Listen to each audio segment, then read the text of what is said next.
to my Good morning and welcome. Hi, Danny. Thank you so much for joining me this morning to talk about some of your experiences, specifically around suicide. I know you obviously from the work that we've done in the world of negotiation, but it'd be really great if you could just introduce yourself to our listeners today. Hi, lovely. Thanks, Nicky. It's great to see you as well. It's been a little while, hasn't It it? has been a while. My name's Danny Kett, and I've been I'm now leaving policing after 30 years service, but 18 of those years has been working in and around the hostage and crisis negotiations world. So that's how we know each other, running courses together and that kind of thing. So yeah, I've been involved in probably more incidents of crisis negotiation, that kind of thing than I care to mention. But there are some common threads I think that come up with a lot of them, which is I guess what we're here to talk about today. Yeah, it really is. Thank you for that. And for those people that are listening, this podcast is here really to help you. So if you've got a friend or a member of your family who you think is in quite a dark place and you're worried about them and you might be thinking that they are suicidal or thinking about taking their own lives, is opening up that conversation, how to do it, and some of the things that have worked. Now, Danny, both you and I have lots of experience in the world of negotiation, and we've probably both been burnt. Well, I definitely have been in words and sentences that I've used, which is why I know what not to say, most definitely. But still, in the heat of the moment and the emotion, it can be tricky to have those conversations. And I often get asked the question, well, if you talk about suicide, does it not put the thought of suicide into people's heads?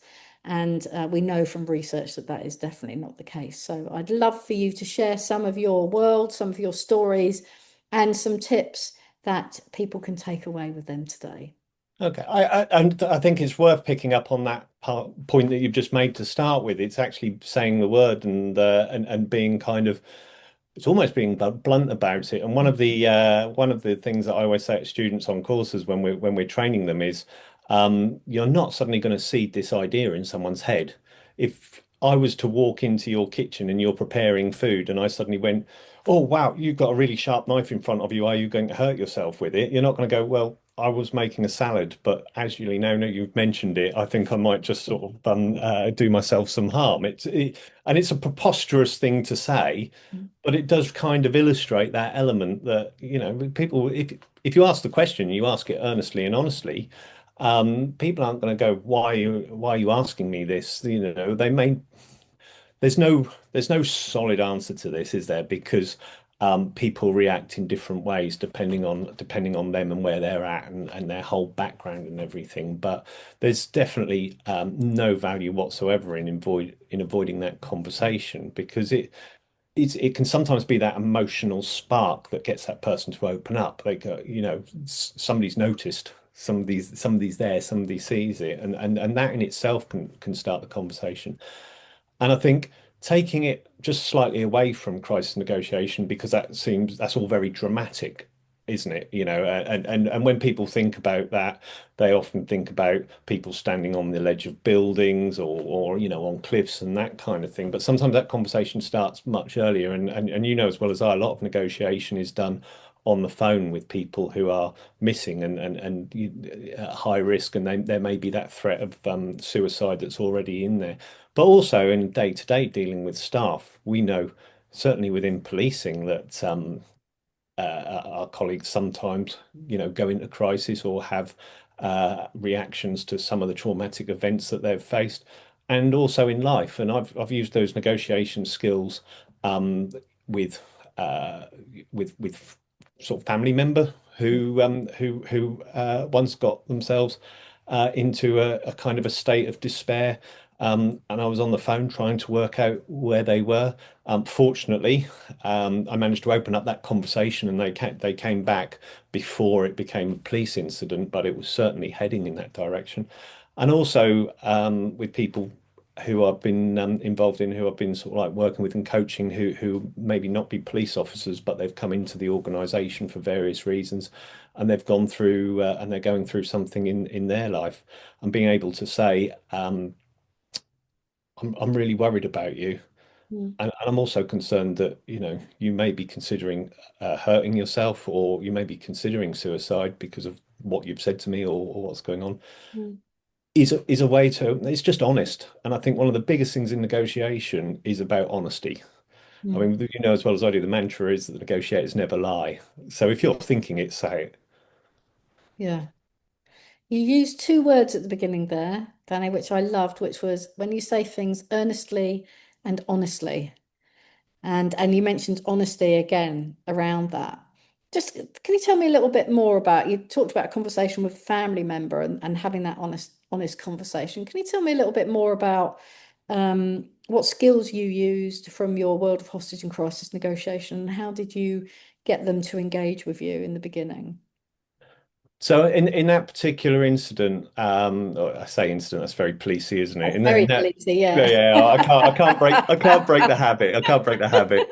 In that situation, it's not a member of the family that I've spoken to recently. You know what it's like. You can be quite close for a period of time, and then people move away and drift off and that kind of thing.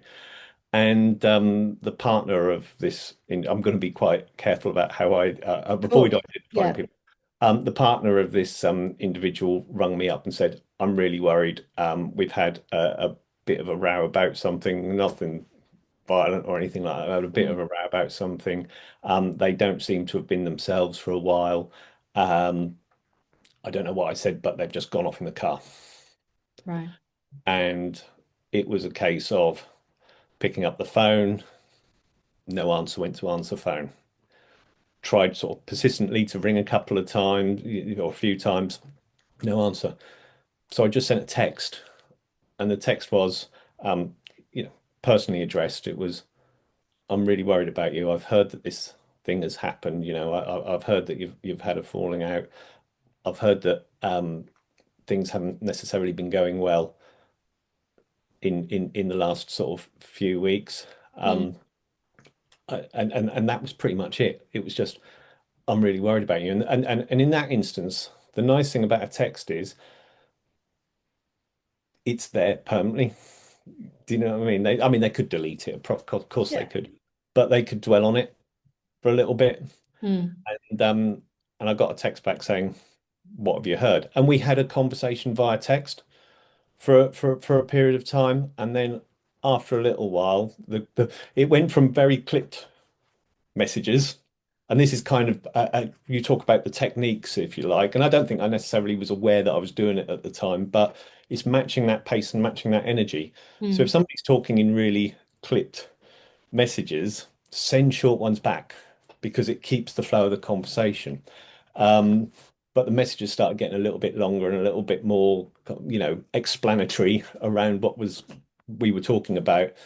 Um, so I then got to a point of saying, would this be easier if we spoke on the phone? And the answer came back, yes. And I put a call in, and then we talked from there. Mm. So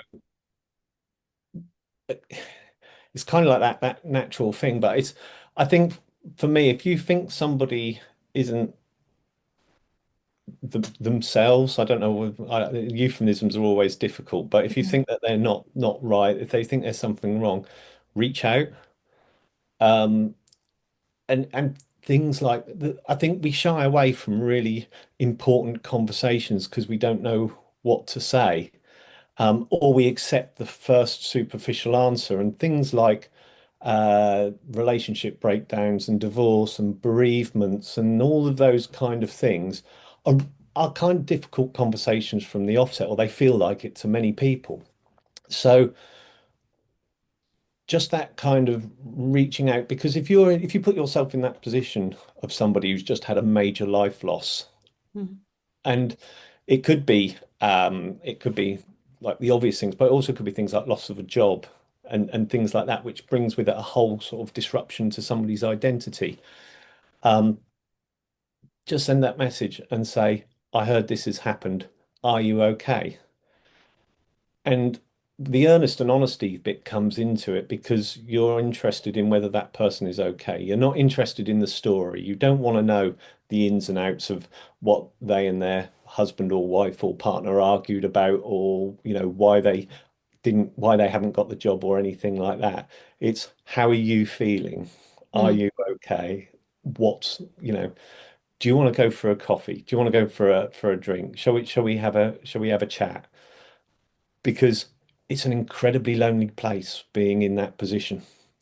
Mm, If you're in that kind of pain, and I always, and I'm sure you've recognized this as well, Nicky, when we are talking to the people in those kind of dramatic jobs, when you're on the edge of the building and that kind of things, when that individual looks around to you and you actually see the pain in their face that mm, they're going through, and that's where the kind of the connection comes. That's where I feel that, all right, we've now gone from just having a chat where I'm trying to engage, yeah. and that person kind of there's an openness there, and there's that. So I think it's allowing that person space to have their pain.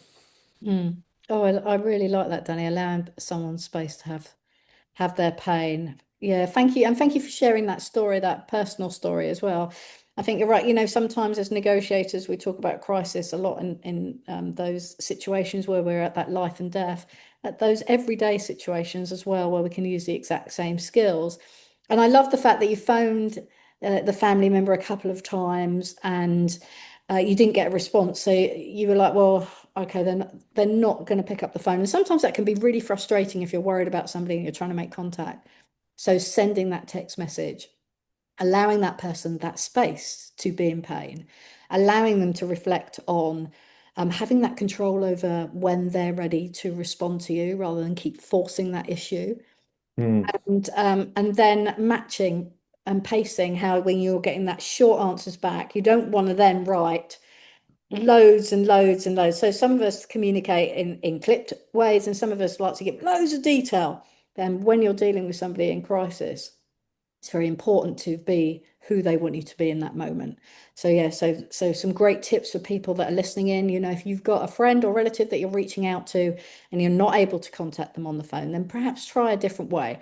And then what I really loved, Danny, was that you brought them to that stage and you still let them have the control and gave them the choice of, would it be easier for you if we have this conversation on the phone now? And the response was yes, which then shows you that they're ready to um, engage with you because you've created that lovely safe space. yeah, and there's also some practicalities to think about as well, because you Yeah. might think, let's jump on the phone, but they might be having this conversation on a train and they're holding back the tears. They might be having this conversation in a very public space Mm, on text. We can talk about anything in any space via text. They might not be in a position where they actually can verbalize how they're feeling and what they want to talk about. So jumping in without giving some considerations to the practicalities of the situation they're in mm, can be just as harmful. Because if they then don't pick up the phone, you've then gone back, you've taken a step backwards, haven't you? And it's like, okay, that could now be difficult to recover from. So there is the emotional connective element to it, but we're also thinking about the practicalities of the situation that we're in. And certainly for a lot of we know from research, a lot of younger people and particularly younger women are much more comfortable talking via text. They don't necessarily want to have a verbal conversation. And you've got to consider that if there's a generational gap, if you're a parent and you're concerned about your son or your daughter or somebody, somebody who's younger, I often hear people talk about, kids don't look you in the eye anymore and that kind of thing. But we've got a much better understanding of things like neurodiversity and those kind of complicating factors as well. And we really need to be on that person's agenda, and we need to be talking to them in a way that is right for them. It's not about us. It's about them. If we care about them, it's about them. mm. Yeah, and I love that you said it's about being on the other person's agenda, because sometimes, especially in family crisis situations, there's such a strong emotional connection that it's very difficult to leave the I want to fix this problem solving, making it all about us in the end, although we often see that in a different way. We see it as, well, we're helping them, but we know from our world that that's all about us and what we want and not necessarily what they want. So I think that creating that space and that safe space and asking those questions about big open questions about what is it that you want. And you mentioned neurodiversity there a little bit. Can you tell us a little bit more about that? Yeah, I mean it's a massive subject. I mean it could be Yes, a well, I it couldn't could say be a it could be a podcast. podcast. It is Yeah, podcasts yeah, in its own right. But I think one of the things that we're now understanding as a society is that we're not this kind of homogenous group of people who all think and behave the same, and that's really important. And in some respects, the neurodiversity is useful because it opens up our understanding of people. In some ways, it's kind of limiting because it becomes a kind of a label, which in some cases has a stigma attached to it. I think for me, the important element of it is understanding that not everybody thinks and communicates in the same way, and that's all right. That's good. If we all thought and communicated in the same way, the world would be quite a dull place, and we probably wouldn't progress as a society because, you know, if you look at some of the greatest leaps forward in society and technology and those kind of things, they're almost exclusively allegedly driven by people who would come under a label of neurodiversity. So it's great, but just because that's the way you think and the way you see the world doesn't mean it's the same that somebody else does. And even if it's someone who generally sees the world the same way as you do, when they're in crisis, their filters change and yeah. their perspective changes. So don't make assumptions just because you've known. I mean, the fact is that we're saying, you know, this person hasn't been themselves for a while would give you an indication Mm. that their filters and their perspectives have changed. So explore the world from their filters and perspectives as they are in this moment, not as they were 6 months ago when they were happy and you were out doing something social or you were in the office or whatever it happens to Mm. be. Yeah, and that's such an important thing, isn't it? Seeing the world from somebody else's perspective. And you're so Mm. right. When we become, and I know this from my own, you know, my own smaller crises, which, and you talked about loss, a lot about loss. When we have loss, we know that creates fear, and we know that fear creates anxiety, and we know anxiety shuts parts of the brain down where we're unable to see the bigger picture, and we get caught in that whole emotional brain and emotional thinking. And being able to widen that view for somebody, it is an incredible experience, using sort of, big open questions and seeing the world from someone's Mm. perspective, and also recognizing how they might feel. But you mentioned something earlier around as well. We're not interested in the relationship. We're not interested in who said what and what happened. We're interested in the person standing right in front of us with no judgment. And I think a lot of the times it's people struggle not to judge because we're unaware of our own biases. Now, I know you do a lot of work in behavior change area. So, can you tell us a little bit more from your experience about how we can see the world better from someone else's perspective, but also how we can recognize our own biases? So yes. So one of the areas I think is really important in these kind of difficult conversations is if you get to that point of connecting and hopefully you do and taking on board some of the stuff that we've talked about and you've talked about with your other guests. If you get that point of connecting, you've got to continue to create that space. And one of those kind of biases really sits in trying to leap in and fix it, as you mentioned earlier. So when you get that connection, when that person says to you, well, what should I do? That's, I think, where a lot of people run the risk of tripping over and setting themselves back because they go, well, what you could do is you could, I don't know, go and get a solicitor, leave him, buy him a bottom, buy him some flowers and try and make up for it. Whereas you're still exploring that person's world, you're still exploring their perspective. And it's that element of, well, what do you want to do? Well, if they don't know what they want to do, well, what are your options? Mm. Because quite often when you get that sort of like tunnel vision, that's when you think this is the only option I've got. And that's where, and when that only option you've got becomes suicide, that's where that element is there. And it's that case of, well, in those crisis environments, if you don't do it today, that doesn't take away somebody's option to do it tomorrow, but actually it does take away, if they do it does take the option away of maybe doing something different tomorrow. Mm. that could make the problem that just a little bit better. And you can't solve people's problems for them. All you can do is guide and support them and let them know that you're going to be there for them. And that can be really difficult for family as well, family, friends, people who are close, because whatever that issue that's affecting the individual that we're concerned about may well be affecting you as well. When we come into it from a negotiating perspective, we come in not knowing Mm.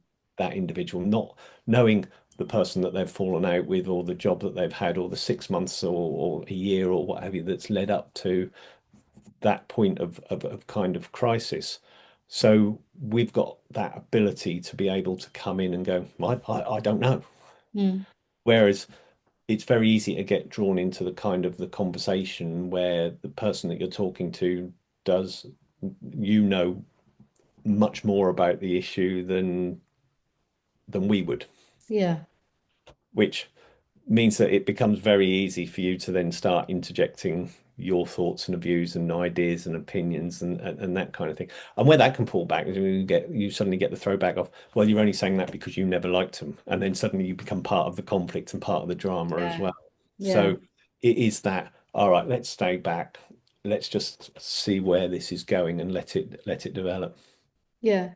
So that sounds again like creating that safe space where the person can talk openly and feel like they've been listened to, and Yeah, without somebody giving their opinion and that suggestion. Because I always say, when we say to people, "Oh, you could do that," or "You need to do that," that's all about what we believe to be true and our set of values, and rather than what that other person might be thinking and feeling in that moment, which again, like you said, might not be the same as they were thinking and feeling 6 months ago, because they're in a absolutely. different thought space and a different processing. And how do you close that conversation in a Mm. safe way? Yeah.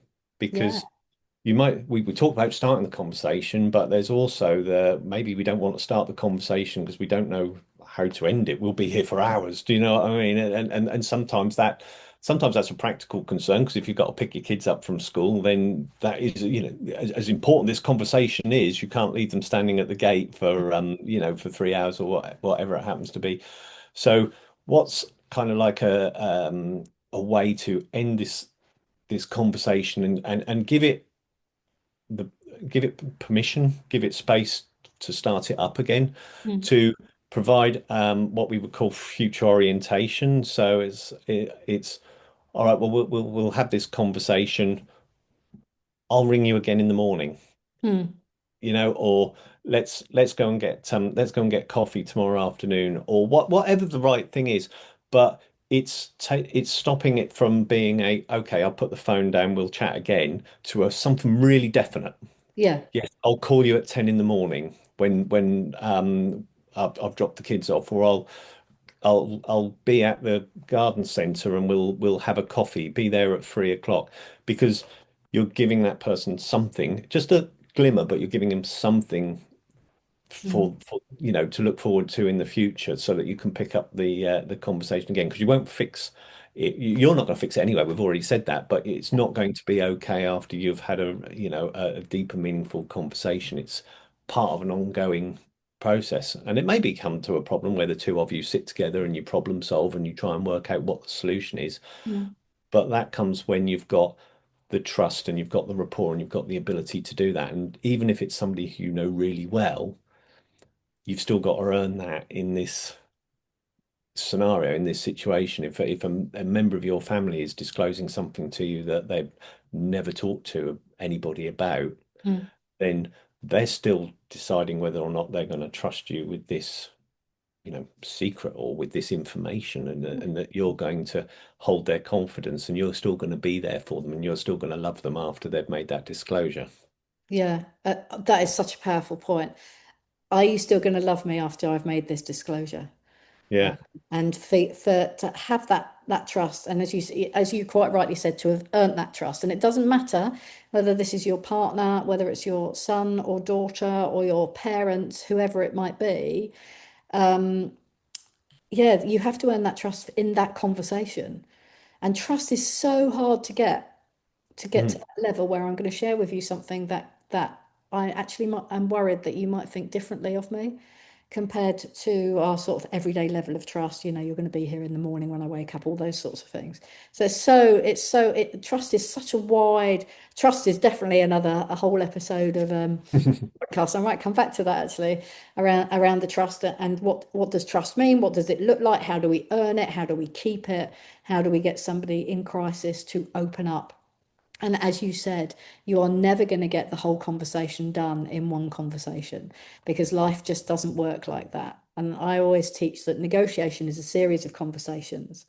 And the more conversations we have, and the different things will come up, and different directions will be taken in different directions. But I love that, you know, how do you end the conversation? Because I've never really talked about that.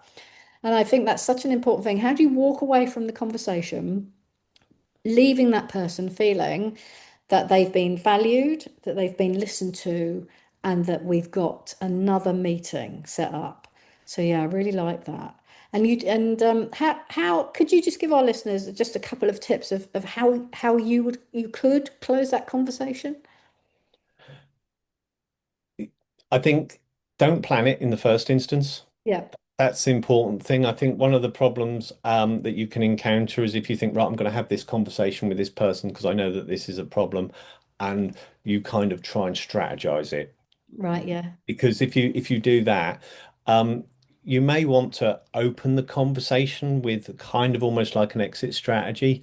And what I mean by that is if you are time limited, I've got to pick the kids up in half an hour, or I've got this thing happening in half an hour, but I just heard that you're not in a very good place, and I just wanted to check in with you and see how you are. Because what that then does is that then seeds the fact that in half an hour's time, you can like, look, wherever you are in that conversation, it's not a wrench. It might be a bit of a wrench, but it's not so bad to say, we need to talk more.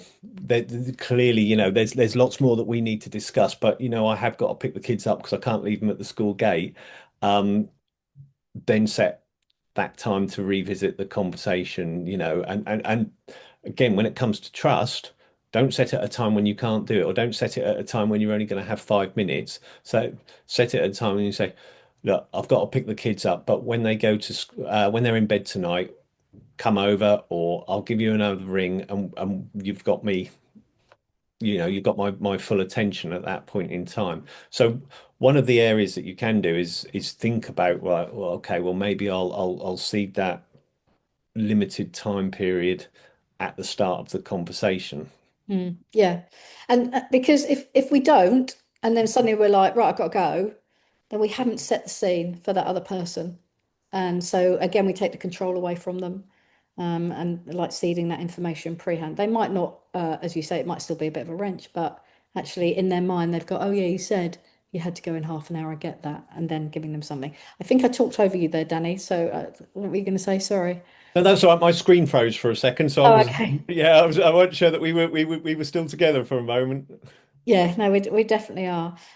Gosh, there's so much there for people to take on away with them from that initial, we would call it initial contact, but from that first message, phoning, not picking up, sending a text message, just saying, and that observational language. I've noticed this, I've been told this, and then checking in again with them. How would you like this conversation to continue?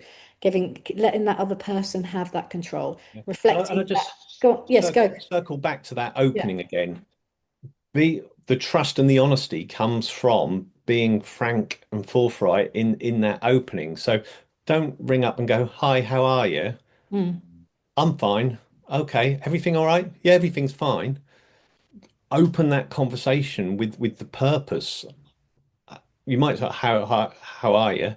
"Yeah, I'm fine." "Well, look, the reason I'm ringing you is mm, because I've heard these things," and get them out there. If not, you kind of run the risk of doing that sort of dance for a period of time. "Are you sure you're all right?" yeah. "Yeah, I'm fine." And then you may never get over that. So get it get it in there right at the start. Explain why you're phoning somebody. If there is a genuine concern, explain it. Yeah, you're absolutely right. Yeah, just get it out there. We call it, don't we, addressing the elephant in the room. We talk about that a lot.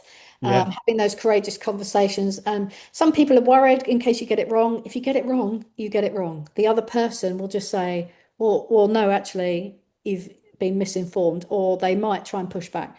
But once it's out there, the other person knows that you are willing to have that conversation, which might be incredibly difficult for them, and they're just looking for that opener and creating that opening, that little space, that little door opener for them. Yeah, Yeah. yeah, And I guess a final tip is when you've had that conversation is how are you going to check in?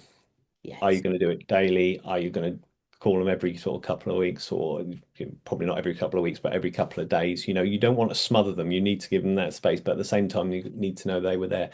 And I picked up a really good tip from I went to a conference and there was a guest speaker called Jane Leonard, who was I think she was a member of the women's rugby team at one point, and she was talking about I'm not going to tell the whole story, and it's her story to tell, mm, but I've used this with staff who've been going through some difficulties, and it's she called it "What's my number?"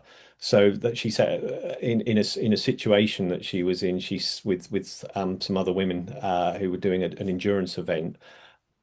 She set they set a kind of a code where they rather than having to go into a deep and meaningful conversation every single day about how they were feeling, mm, they had a scale. So you can turn around and say, "What's your number today?" Oh, well, I'm number one, which means that we mean whatever you want, set it up how you want. But yeah, you could be number one could be fantastic, or number five could be like the bottom of the scale, or you could be number five, and number five. Do you see what I mean? So when somebody yeah, turns around and goes, "Yeah, I'm number four today," then you can go, "Okay, that's cool. You got that trust, you got that relationship. I don't need to have a call." When you text them or yeah, message them, say, "How I'm number one," then not only are they telling you how they're feeling, but they're almost kind of giving you permission because of that relationship you've got to then ring around, "Oh, you're number one. Let's have a chat about it." Because do you see yeah, what? So yeah, again, really nice way of keeping that contact going without smothering somebody, letting them know you're caring, but kind of having that sort of coded it's almost like a secret between the two of you, isn't it? mm, Because if anyone else looks at some of these texts, "How are you today? Number three." What does that means nothing. yeah. So just a really nice permissive way of keeping that engagement going. Yeah, I really like that as well, Danny. That's a lovely way, and like having that agreement between the pair of you and not smothering somebody. Fascinating conversation as always, Danny. I really appreciate your time and your expertise. But before you Welcome. go, I Yeah. know you're leaving policing and going into a different world. So please feel free to share what world you're going into and how you can help, how you're going to help other people using some of your skills.